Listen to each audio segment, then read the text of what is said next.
Alright, now that we have the end of this series, it's almost Torvin time. But before we get to that, it is time to watch Walking with Dinosaurs 3D, but again. But it's also an apt comparison in this scenario. In the journey, we follow a juvenile Pachyrhinosaurus named Albie, I think. I don't know. Anyways, we follow him and his mother as they journey through the north for the summer to their nesting grounds. While it's a simple concept, it also has some parts setting it aside from Walking with Dinosaurs 3D, notably its more science-first approach. The designs are mostly rehashed from prior episodes. Edmontosaurus returns, Albertosaurus moonlights as Gorgosaurus in this episode, and Cryodracon, who isn't name dropped in this episode, makes a cameo. The Pachyrhinosaurus has a pretty good model with underwhelming colors and design. Yes, brown is a natural coloration for any animal, but nothing creative is done, save for a few individuals, and even those are only one color as well. It's just so hard when the animals that you're seeing are all one color and they just don't have anything that draws your attention into them.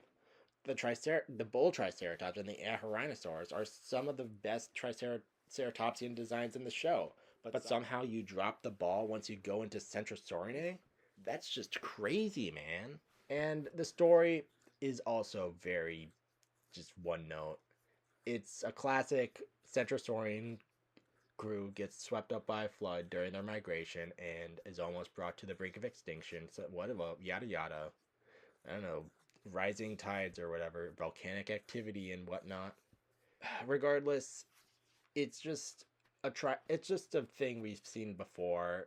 First in Dinosaur Planet, and then in Prehistoric Planet, where the Montosaurus baby gets swept up in a frost flood due to the summer melt or spring melt, or whatever. It's just something we've seen before, and it's not nearly as well rehearsed here. Regardless, this episode gets a 5 out of 10. By this point in the season, I've been starting to lose interest. The stories are underwhelming. It's clear that they're reusing tons of models to save on cost. And that brings us to Island of Giants. And I have bad news for you all. We're in mid-city now. Let's start positive.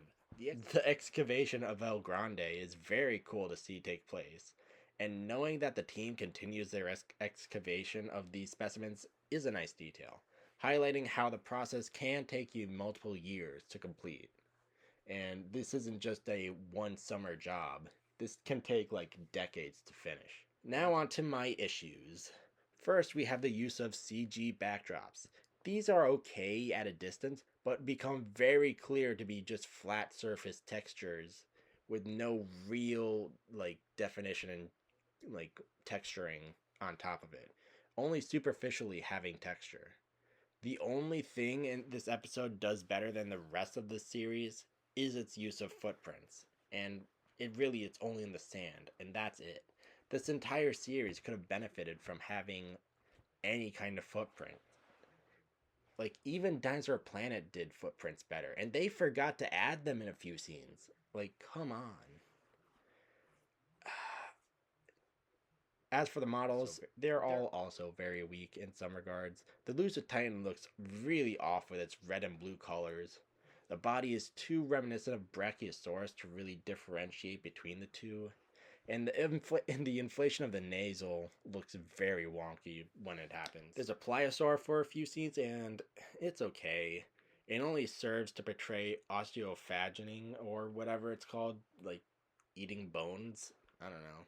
And then there's a Torvosaurus, which is also just okay. It's nowhere near the perfection that is the Dinosaur Revolution Torvosaurus, which is where this series' lax modeling detail comes to bite. The lack of other animals really shows. It's to the point where they slap Asdarchids into the back of an opening shot, as if we wouldn't notice. Where Miragaia? Where's the Allosaurus that you claim in the behind the scenes part? Where's all the other animals in this scene? It's just so weird to just not have as many animals in this environment. To flash through my other issues, the story is bland, the world feels empty, there's no real tension when it comes to the story, and it's just overall underwhelming. 4 out of 10. Lowest of the series so far. And with that, we finished the series. What do I think? It's an okay watch, but it's burdened by the comparisons it faces with the original Walking with Dinosaurs series, modern documentaries, and indie stories. While there is large amounts of quality enjoyment to be gained in the first half of the series, be it with the stories, education, animals, and other aspects, it's hard to leave the series with a good taste once you get to 5 and 6. As a whole, this series gets a 7 out of 10. Has its flaws, but does deliver in some areas. For how it compares to other documentaries, you'll need to wait and see when I actually release the next documentary review. I promise it's going to be Dinosaur Planet. I love that series, but I lost the notebook I had the script in, so now I have to rewrite it. It's just, how do I just recover from that? All right, I'm here from the future. I say that as if I'm releasing this on the day of. Yeah, I don't know if it's as good as I said it was. I said it was like a 7 or 7.5. Yeah, it's more like a 6.5 or even just a 6. There are really good aspects to this show, but it does not really cover up their flaws. Like, everything is shopped in weirdly, and especially compared to Prehistoric Planet. I feel like that's going to be like the gold standard everyone compares documentaries to, so we won't be able to enjoy any other documentaries. It's like, how can you compare it to the people who own a time machine? Like, but yeah, I mean, it's just not as good as I hyped it up. And like, really, all my enjoyment comes from like my prior knowledge to these animals. But like, how do you convey that type of excitement to newcomers? Yeah, those last 2 episodes really took a toll on me. I really think this series just gets a like 6.5 out of 10.